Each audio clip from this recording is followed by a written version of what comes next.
What's going on, everyone? Welcome to another edition of the Vicktory Life Legacy Spotlight. Today I have with me a Hampton High standout, former basketball standout, a legend in his own right, played on some of the best Hampton High teams in the history of their basketball program.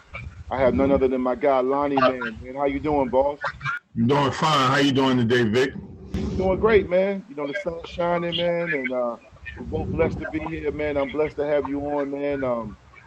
You were OG for me, man. You and the guys, Jermaine, Gholson, and everybody, man. So, you know, I remember when I got to Hampton, seeing you do your thing, and then, you know, I went on, man. I did my thing, but it was guys like you and Damon Baker and so many great players that led the way, man. So we're going to dive into that, man. But before we talk about those great Hampton runs and all the different things you did, let's talk about where it all started. Now, let's go back to growing up in the HPT, you know, the battles with Newport News. Let's talk about where it all started. What got you into sports, man? What was your childhood like? It was funny. I was a kid. Kids were kids then. Kids, we all wanted to play football, basketball. We all wrestled, played around, got in trouble.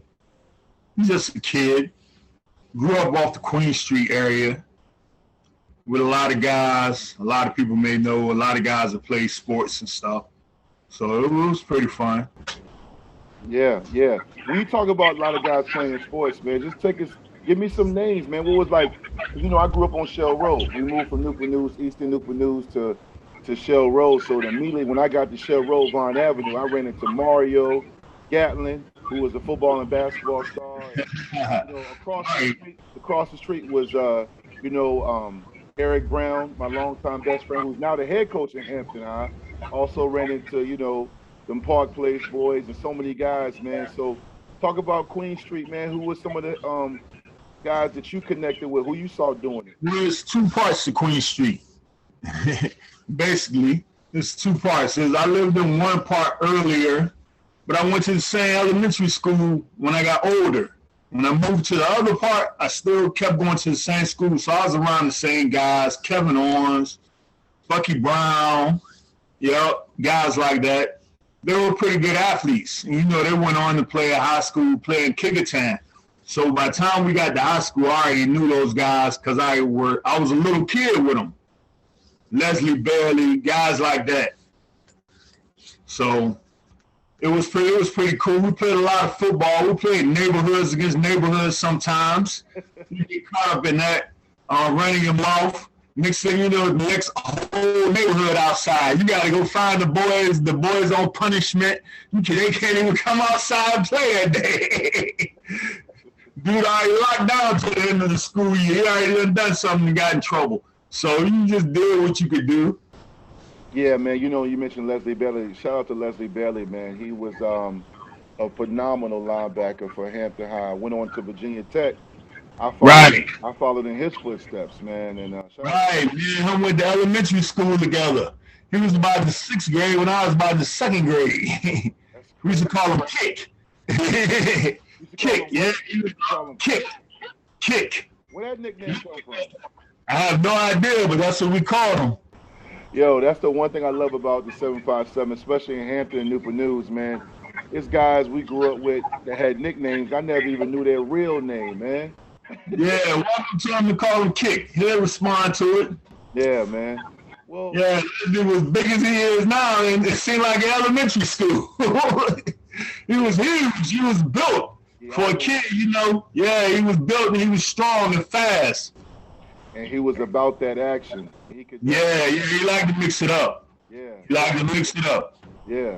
So, Lonnie, you know, a lot of guys I've had on here. I've had Marseille Brown, Damon Baker, Tony Rutland, Ahmad Hawkins, Marcus Higgins, Myron Newsom, so many guys from the 757. Tony Jordan's been on here, man. Chip Law, so many guys. Elton Brown. When you talk about the 757 legacy, we didn't know we were part of something. We were just playing and part of it. But when you talk about what got you into sports, who influenced you? Man, it was guys always around playing sports. I lived across the street from Hampton High. So the whole neighborhood played something at Hampton High. the girls were cheerleaders or something. So, you know, a lot of free time you have when you're a small kid, you walk over there to Hampton High, you catch those practices. Next thing you know, you're out there practicing with the team. You watching what's going on. You're in the mix with them.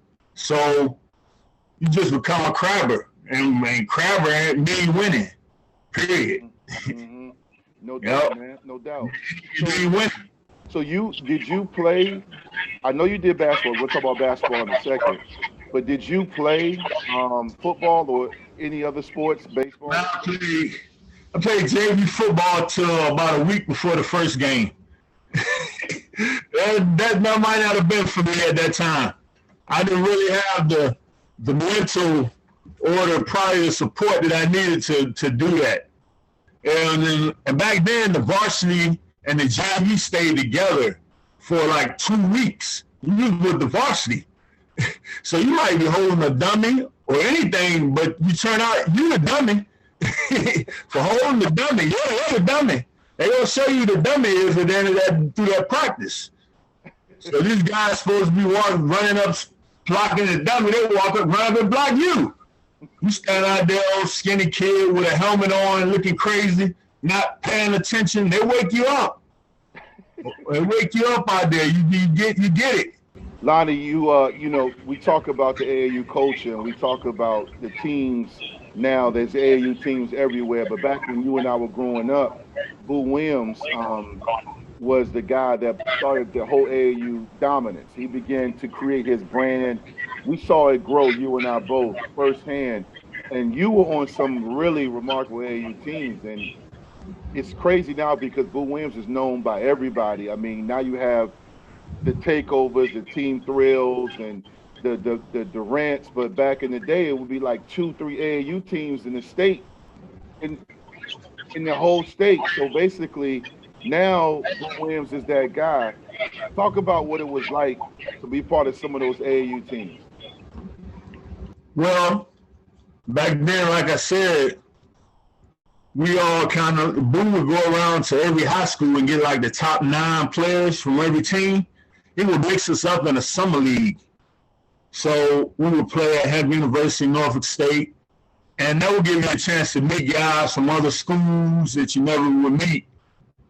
And the competition was pretty good. And college coaches said, hey, Boo got something going on over here. Because they could come over there and take a little sneak peek at Alonzo, stand in the door or whatever. And it was just like a whole lot of different kind of guys played. And it was football players out there playing, everything. So you just got better. You got a chance to work at basketball. But he only had 2 traveling teams back then, and for each age group. It wasn't like it is now. It's a lot of teams that move around. And AAU has really, really grown. Compared to the amount of games I played AAU and the amount of games my son played in AAU, it was like nothing. My son, they were playing a pro schedule almost at one time. Wow. So AAU now, they can get 60, 70 games in if they want to. But AAU, the real elite AAU, they might only play like 10 or 11 games a year because they're so elite. And they play maybe 30 games. They play in different places, but AAU has changed a whole lot. And Boo Williams did, like, he just blew it up. He stuck with it. He got the right people behind him, and he just kept pushing. He kept getting great kids. He had some of the best players ever. So that makes a big difference too. He had some of the best players ever. He was getting kids. He had the #1 player in high school for like 10, 12 years straight. And then he had probably some of the top 25. He probably had 5 of the top 25, 10, 20 years straight. He's always had some good players around here that 757 just put him out like that. Yeah, it's amazing. So Boo did his thing with the AAU. There's a lot of good coaches that help him. We had Hampton University behind him, Norfolk State behind him. We had some tough times out there now. Yeah, I seen Boo go wash some jerseys and bring them back, and the jerseys were still wet. And you had to put those jerseys on and go play your game. No doubt. And matter of fact, I remember I played for Boo Williams for like 3 or 4 years, and it was crazy because, you know, after the games back then, he'd be like, "Hey, give me my jerseys. I need my uniforms. Put them in that bag." You know, now these kids got 2, 3, 4 uniforms, you know, a weekend, and you keep them Right. play for them. But back then, you know, I remember I was with a team with Nasilio Abraham, Brett Harper, Jonathan Baker, and we all just take our jerseys off and put them in the bag and give them back to them, man. It's crazy. The parents, let me say about AAU, the parents are more serious about AAU now. The parents are into it, so the kids have uniforms, bags. They do a whole lot more than what they would normally do. Sometimes it's good for the parent to be into it. Me and my son enjoyed it. Sometimes it's bad. We had some good moments. We had ups and downs. We did a lot of traveling. With it, but hey, it was just me and him out there. Nobody can ever take that from us. It was just me and him out there, so it is what it is. It can be fun, but it can be like stressful too. It can get a little too stressful because everywhere you go, you always see somebody better. Yes. Every time, every gym you go into, you be like, I thought I saw the best. Nah, this kid the best. And what do I have to do to get to where this kid at? No. So it gets like that. Yeah, no, it is. You're right. It gets stressful. Parents are way more into it. Everybody thinks their son is or daughter is D1. Everybody thinks that what the barber that's cutting your hair or the guy on the corner or some PE teacher told you the truth because they hyped your son or daughter up when, truthfully, man, it's a process. You know, it's amazing. And we get ready to talk about your Hampton High career in a second, but it's amazing because being around Damon Baker, yourself, the Sean Hamlets, the Marseille Browns, the Morocco Browns, the Tony Rutlands, those guys got better every year. You know, it wasn't like they were prodigies at 9 years old. Now with social media and the exposure of AAU, you got kids that are 5, 6 being told they're going to be the next Iverson when, you know, he is a rare, very rare player. And people don't realize Iverson, a.k.a. Chuck, put in that work. You know, what's funny, I would see Chuck come home from Georgetown. You know, we all come home from college. And Chuck would be at Jefferson Davis Middle School going against guys from the shipyard. You know, this is a guy that's playing for John Thompson. He always had a ball in his hand. He always put in work. Now, somebody listening may say, well, how is that putting in work? He's playing pickup. Keep in mind, we didn't have all these trainers and Dick's Sporting Goods. Our trainers were going to Fort Eustis, going to Park Place, going to Eastern Newport News, going across the water to Norfolk, Fort Monroe, Fort Eustis. That was our trainers. These guys and girls now, it's like, oh yeah, I went to this junior phenom camp and they told me I'm the best guard here. So, Lonnie, you're right, man. A lot of these people don't realize the work that guys put in back in the day and how even though they ended up being great, they weren't told they were great, probably till their career was almost over. Let me tell you something about basketball and AAU and all that. You never can practice enough. You just can't practice enough. You can't play enough. You just can't play enough. You just can't do it enough. It's tough. And those guys, like you said, back in the day, those guys were good. And those guys worked hard, man. Those guys you named, Tony and Tony and Morocco and Damon and Chuck, them guys worked hard, man. Those guys stayed in the gym. And a lot of people just ain't willing to do that. You got to get out of that bed at 5 o'clock in the morning with that kid. You got to have the kid wanting to get up and you want to get up at the same time. And you got to make sure he's doing everything correctly. So you got to know what you're looking at and everything. It's difficult. It's difficult. Your kid gets better. My son got better every summer too. But I got so tired of just watching him during the school year. I would send him away in the summertime. Let him go work with his godfather. He would come back. Everything he was doing would look different to me. It would look different to me. But AAU, it's a little different now. Costs like $35, $40, $50 to get into a game, get into a session. Yeah, it's real. You can't even buy tickets at the door. I was trying to go to an AAU tournament. I had to sign up online, pay for the tickets, and then go and talk to somebody before you get in the game. Yep. So it's very different. I don't know if they're trying to keep out people or what they're doing with it, but it's different now.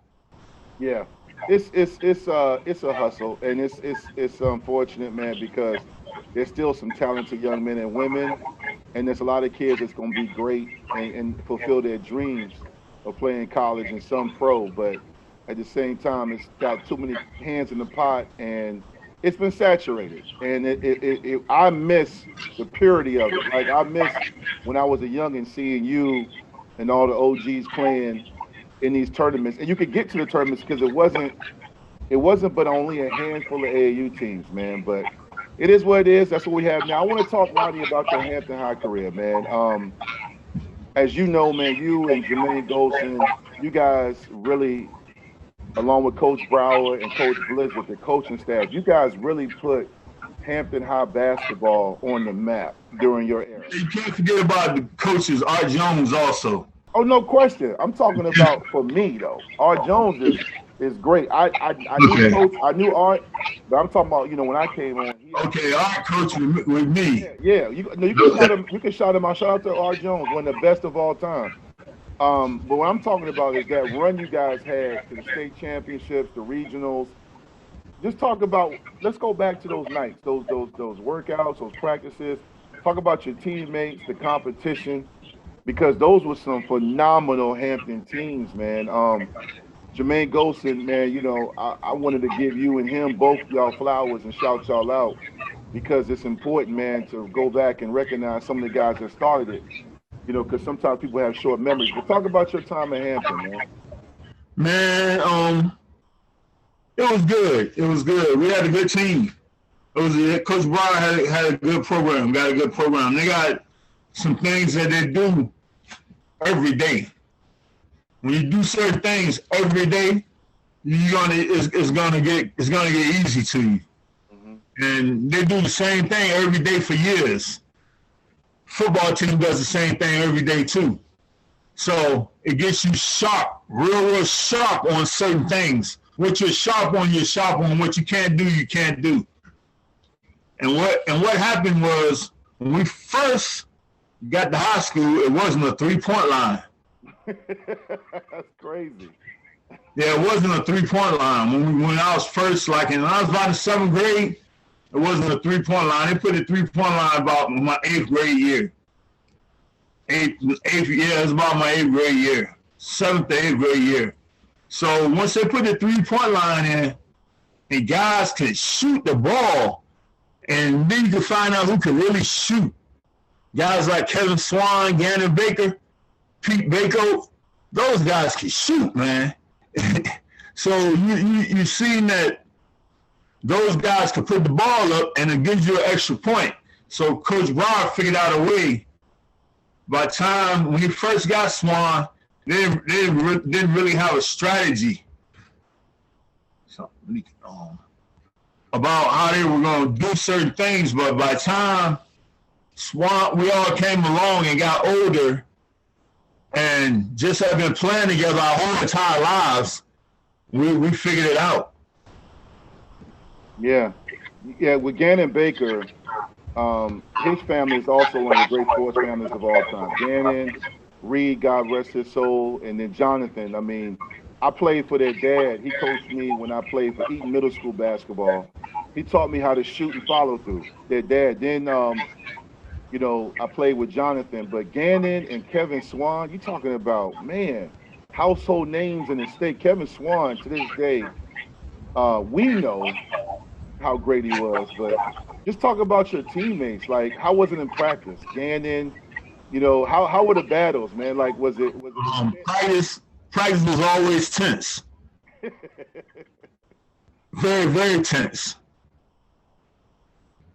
It was so tense that you kind of like, you had to be on your game, because somebody would dunk on you. Somebody will make you look stupid and tell you they made you look stupid in front of everybody. Practice was very, very intense all the time. Coach Brian kept it intense. Guys were always doing something to make it intense. So there's a lot of little cheap shot artists like Ric Hunter, Mark Ash. Those are cheap shot artists. They're gonna make practice. If everybody said we're gonna take it easy today and walk, they're gonna go hard. Coach gonna say, all right, we're gonna go half speed. We just gonna walk through this. They're gonna crash the board and jump up in the air as high as they can to get the rebound. Yeah. You said Lonnie, you said Ric Hunter, and who else was the other guy? Mark Ash, yeah. Bonnie Freeman. Those guys were always making it a little more than what it was supposed to be. So it was never like a walkthrough. We never had a walkthrough. We don't know what a walkthrough is. We never walked anywhere. We didn't walk anywhere. We don't walk on the court. We don't walk off the court. Yo. And that's just the type of discipline that we had back then. And that's why Coach was very, very tight. He had this thing where he had every one of us kind of afraid of him, like he'd kick you off the team. And nobody wanted to get kicked off the team. Everybody wanted to be a part of that good team. Lonnie, you talk about Ric Hunter, man. We already know, God rest his soul as well. He's one of the best dual sport athletes, not only in Hampton High history, but in the VHSL history. Led Hampton to state championships in both football and basketball. Right. I know. Were you on the team? I believe you were. When y'all played Grant Hill, and the rumor has it. The rumor has it. We can talk now because both you guys are done playing. That when y'all played South Lakes, Hampton beat South Lakes 2 years in a row in the States. Right. Rumor has it that Ric Hunter was giving Grant Hill some love with that elbow and that forearm the whole game. Back, good love. We kept the pressure on him the whole entire time. We kept the pressure on him. Gannon Baker says till today, every time he sees Grant Hill, he asks about me and Ric Hunter. Really? Yeah, to this day. Wow. So that was a memory. We kind of big boyed him. He had never played basketball like that before, but we had played like that before with the shipyard guys. They used to get off the bus at King Street and come right on the court with their steel toes on and play back then. You won't see that no more. Nah, man. Nah, you won't see that no more. I miss it. That's how I got between Shell Road and the shipyard, and and also like you mentioned, you and Ric Hunter, and you guys, y'all had a certain mindset, man. You mentioned Pete Bacote, another guy that part of a great sports family. Pete, Damon, Mark Bacote, the grandfather, the dad. They are two of the biggest iconic figures in Virginia sports and even community service history, like educators, leaders, mentors. Pete Bacote. What do you when I mention Pete Baker, what comes to mind? Toughness. Pete's pretty tough. I like old Pete. Me and Pete are still good buddies to this day. Pete's my son's godfather. Yeah, so we go back. We talk from time to time. Yeah. Talk from time to time. What about? I know you're going to have some words for this guy, man. What about Jermaine Gholson? So Jermaine Gholson, to me, I remember, and I talked to Jermaine recently. I remember seeing Jermaine. I was in ninth grade or whatever, ninth grade. They were playing Phoebus. You were gone. And he did a 360 in the game and a layup. He's one of the smoothest players I've ever seen, man. He was, he was skinny like Durant, but he was strong because he could lock you down. But that's what I remember. He was very strong. I didn't play with him or against him. I was a youngin' watching him. But just talk about what it was like to play with Jermaine. Jermaine was very strong. Jermaine was savvy and quick and very smooth. You never see him go up or down, but he's killing you. He's killing you. He's like at Hampton University, they call him the gold mine. Jermaine could play. Jermaine could play. I remember I had a chance to dunk the ball in like a state championship game or something, but I passed it off to Jermaine. Jermaine was my guy. Jermaine was my guy. Yeah, man. So you got those 2 points for myself. Yeah, you know what? That's good teamwork, though, man. That's why you guys, won 20 or more games 4 straight years in a row, man. I mean, yeah, y'all, Hampton High had no team in the Peninsula District history had done that until Hampton did it. Because before then, you had some great teams, but nobody was winning 20 games or more in that district. And that district, which I want to ask you about, had Warwick, had Ferguson, had Kecoughtan, had Bethel. I mean, and that's just a few. We didn't even talk about the South Side and Norfolk and all of them. But Peninsula District, you played in the golden era. You played in the golden era where games were packed. If you got there late, you won't get in the seat. Yeah. Playing against guys like Milan Brown and Steve Artis. Those guys are like, they just didn't have enough with them. There was too many of us. There was 15 of us. They might have had 5 or 6 of them. But it was 15 of us, so they just didn't have enough people with them. Mm-hmm. But they were great players. They went on to college and became great. They had great college careers, coaching careers, everything. Those guys were great. Those guys were top-notch guys. They were at a whole nother level. You really couldn't do it. You really couldn't do a lot without the help that we had. We would wear a guy down because there was 6 or 7 of us. You got 7 kids over 6'5" on your high school team. You got a pretty big team. Mm-hmm. Yeah, you got a pretty big team. So Coach Brown was fortunate in that respect. Yeah, and you mentioned Coach Brower. He is a Hall of Fame coach. He's no longer coaching. He's still around the program. Eric Brown is the head coach. But, Hampton High, and we got Phoebus and other schools, but when you talk about Hampton High, they've had legendary coaches. Yeah. Coach Brower kind of gets overshadowed because as great as the basketball program, football, obviously, Coach Mike Smith, who's still coaching, 50 years strong, and they got a great team this year. Coach Brower, who used to help coach football, was kind of overshadowed because Hampton High, even though Coach Hamilton had a great track program, Coach Brower had a great basketball program. Those coaches were overshadowed. Even though you and I know the truth that he was just as good, but just talking about. You probably never get the basketball team. Probably never get the notoriety or the attention that the football team gets because it's just not going to happen. The football team has been number 1 in the country 2 years in a row. So to get to the basketball team to be ranked number 1 would take a mighty big player to come in there. And and things like that, that football is a little different than basketball. Basketball kind of luck.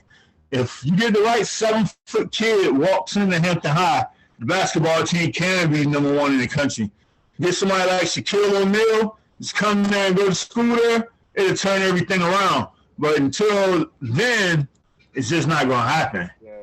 He's always, the basketball program would never be what the football program was.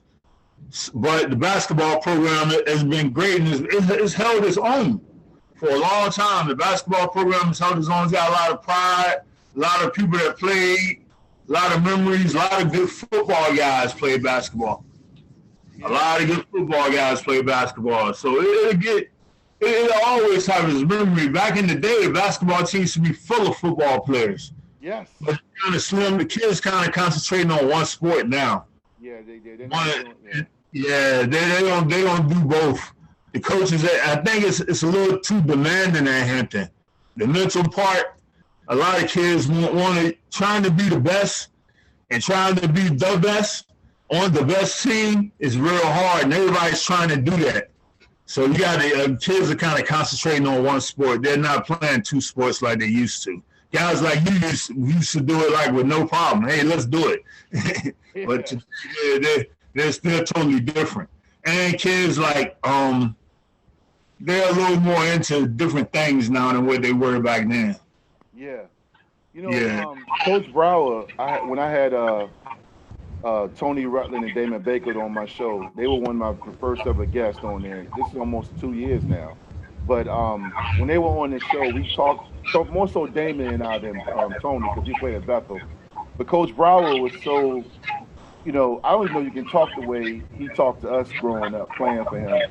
But I remember we beat Iverson and Tony and them in the Christmas tournament in the championship. And Steve Pringle had 24 points and played great D. And that following day, we had a shoot around in a early morning practice. And Brower told Steve Pringle, first thing he said, don't expect to do that again. yeah. Coach Brower, he kept it real. He kept it real. That's real talk, though. Steve never did it again. he knew when he had a fluke running, and when he had something that was gonna be steady. He knew Steve.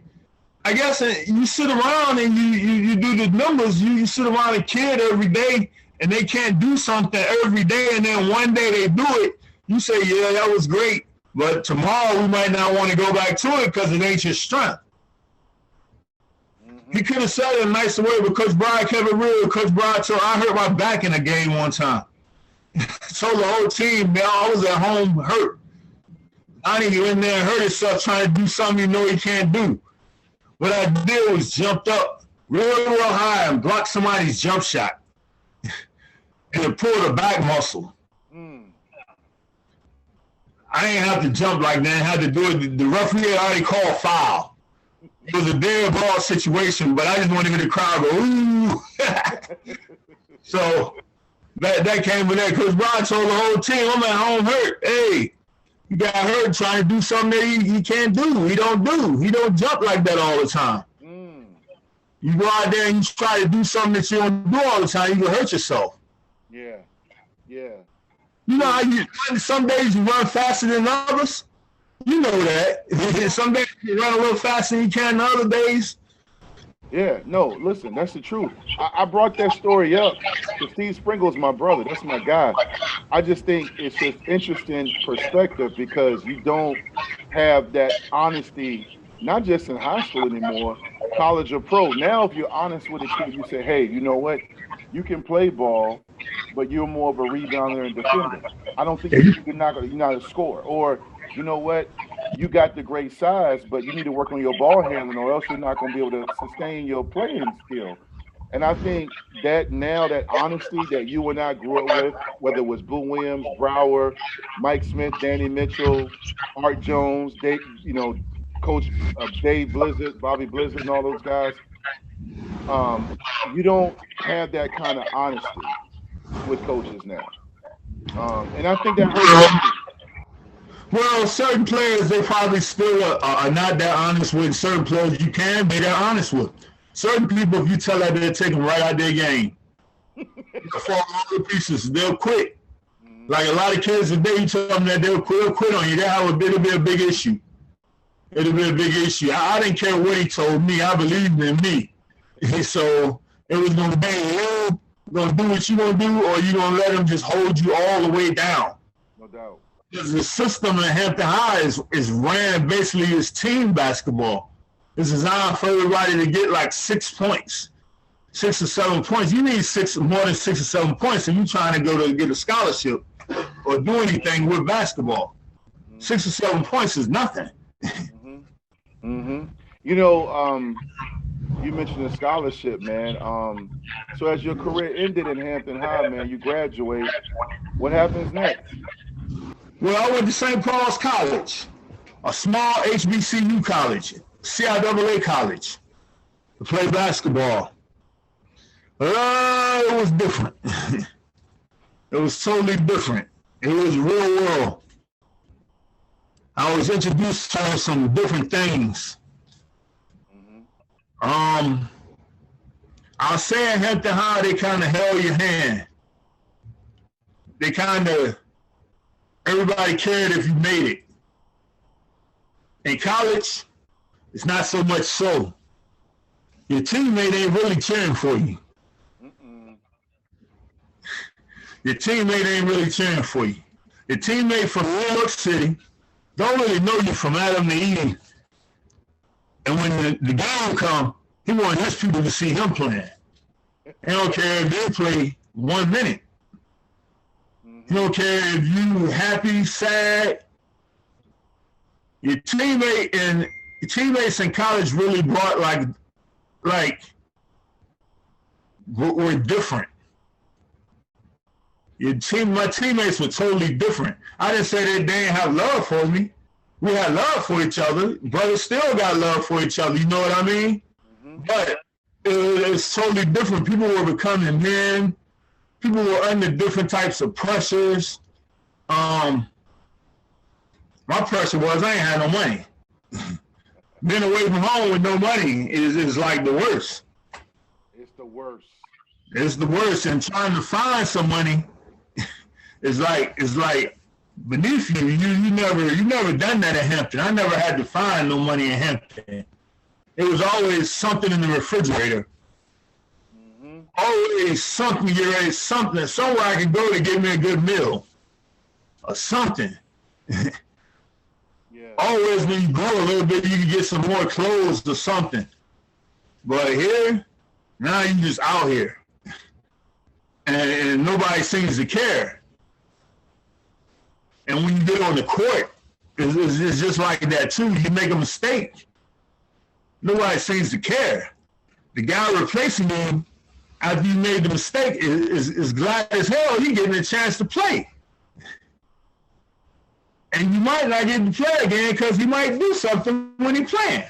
So I went to college. It was an up and down career. I didn't really finish it. I had an opportunity to finish it. I played with some great guys. I actually attended college twice. I left for a year or so and came back. Antoine Smith and Mario Haskins went to St. Paul's. Mario told the coach, hey, you got Lonnie sitting at home. He still has eligibility left. Why don't you bring him back? So the coach called me. They brought me back. Some other things came up with student loans or something from the first time, so I never got to finish that time. I was a little more serious, a little more focused. I knew what I had to do, where I had to go, and it was a little different than just leaving Hampton High and going there. By then, I went to Hampton High, went to college, went out in the work world, went back to college. So by then, I was a whole different man because I've been out in the work world. And the job I had was no joke. Wow. I worked over at Gholson in Smithfield. So I went from Hampton High to St. Paul's to Gholson in Smithfield, back to college. So when I went back to college, I was pretty focused. Just some things just didn't work out. Things didn't go my way, but I kept on moving. When I went back home, I was by far probably one of the best street ball players around here. Really? Yeah, by the time I was so serious, when I went to college, the training and the focus was there. Damon and Chuck and Tony was all in college. We would all talk on the phone. Roger Parker would get us all on the phone together talking to each other every day. Shout out to Roger Parker. Yeah. So we would talk on the phone. We would all keep each other motivated. And Antoine was coming along. Antoine was a really, really great athlete. So I actually played with them for about a game or so. Then the NCAA and the banks was like, nah, he can't play. He got to go back. And now that she comes up with this huge amount of money. So I had to go back home, came back to Hampton. Then in Hampton. Yeah. You mentioned some great players, man. Smith, wasn't he, if I'm not mistaken, wasn't he the CIAA player of the year back to back? Like 3 years in a row. Antoine was good. Yeah, Antoine was good, man. Antoine jumped over a rack of basketballs and dunked the ball. That's crazy. Jump over a rack of basketballs. I'm not telling you something I heard. I'm telling you something I saw.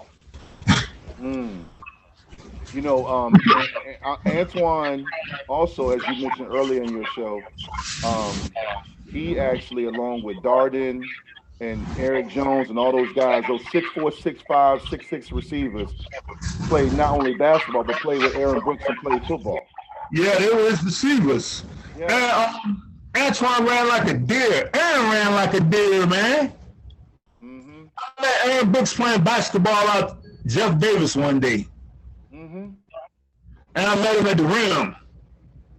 And I was like, who was that after you did that? It was like, that's Aaron Brooks. That's the dude with the quarterback Ferguson. He about to go to the NBA. Yep. Trying to be a pretty good guy. Oh, it turned out to be great.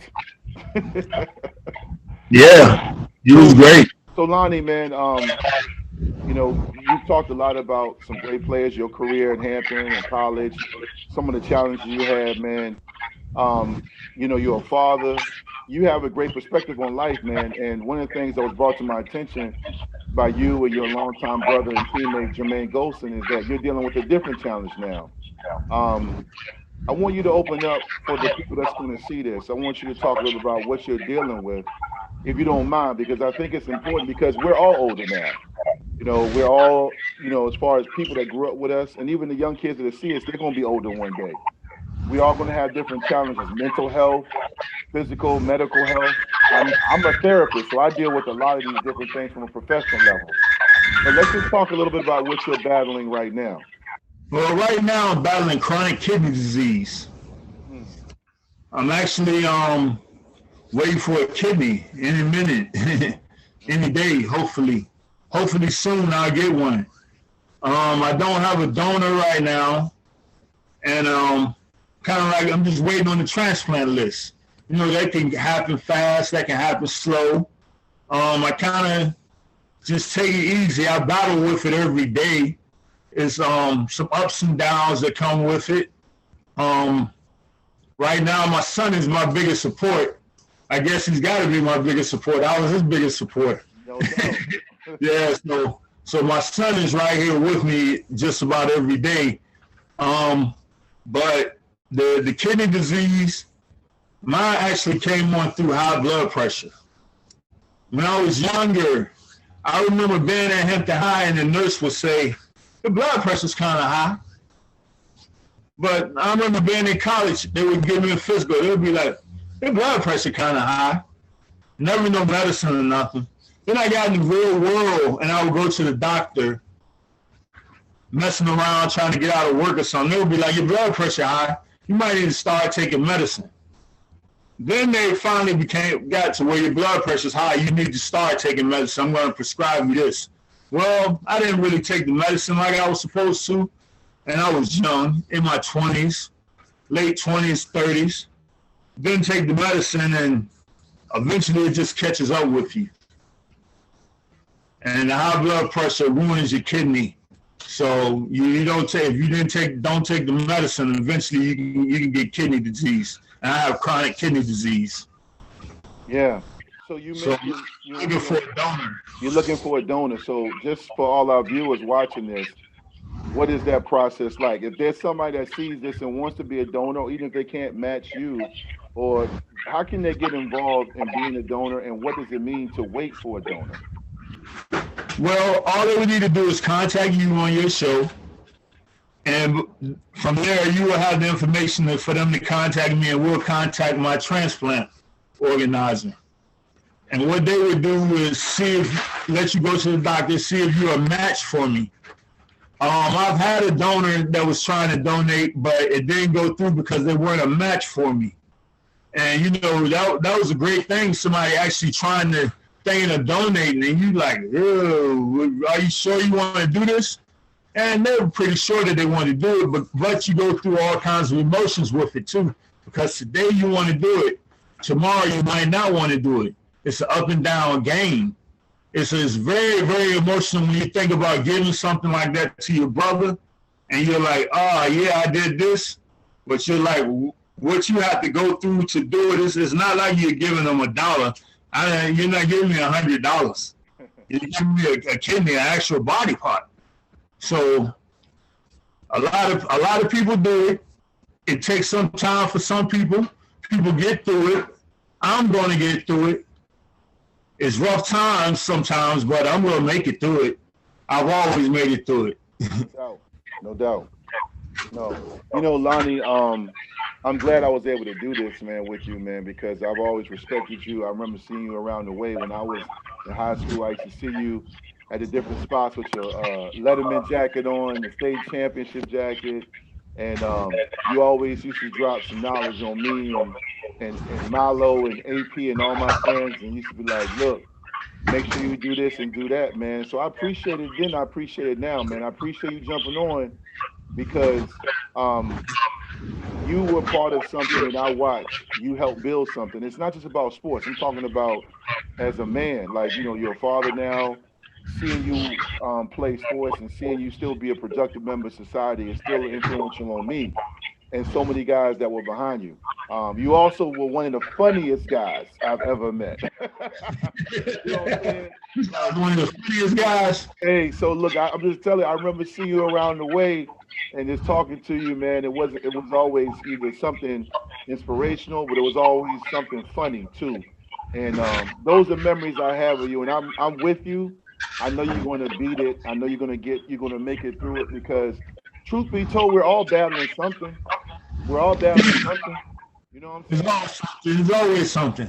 We always dealing with something. Ain't nobody walking free, just chilling with no worries and no stress and no challenges. We all battling something, man. All the time. You know, but I just want to end the show with this. I let my guests, because you have perspective on life now. You've been through your highs and lows. You know, you're battling chronic kidney disease now, but you're still living life with a smile on your face, and you got your son, you got perspective on life. I let my guests end the show with some final thoughts. I want you to tell everybody watching this what life has taught you and what is the best way when you're dealing with something rough or something that's challenging you. How can you get through it? Whether it's basketball, health, mental health, financial stress, what words of wisdom or what advice do you have for them? Stay prayed up. Stay prayed up. Without prayer, nothing's going to happen for you. You're not going to get through it. You're not going to make it. You got to stay prayed up. I agree. Continuously pray. Yep. Yeah. If you don't pray, you're going to fall apart. If the thoughts that run through your mind, you just keep in your mind, and you just keep those thoughts to yourself, and you don't give them to somebody else, another being, you're gonna fall apart. Yeah, that's true. Sometimes you gotta do a little bit more than pray. You can't pray and sit there and think man gonna fall out of the sky. You gotta get up and make something happen sometimes, and you give it some effort. But you gotta be praying the whole journey. Be praying the whole journey. That's what's up. That's what's up. Well, Lonnie, thank you again, man. This has been a lot of fun, you know, reflecting. Also, man, hearing your story, your legacy. I speak on behalf of a lot of people when I announced that you were going to be on. A lot of people jumped on my post, and I'm very excited. So I can't wait to run this and take people back memory lane as well as let people know what you're dealing with. So we're going to be praying for you. I'm here. And like I say, every episode to everybody supporting Vicktory Life and also family and friends of Lonnie Mann. We thank you. And every episode I say, man, no matter where you go, no matter what you do, make sure you have a positive impact and you leave a great legacy, man. Thank you, Lonnie Mann. Salute to you, my guy. No doubt.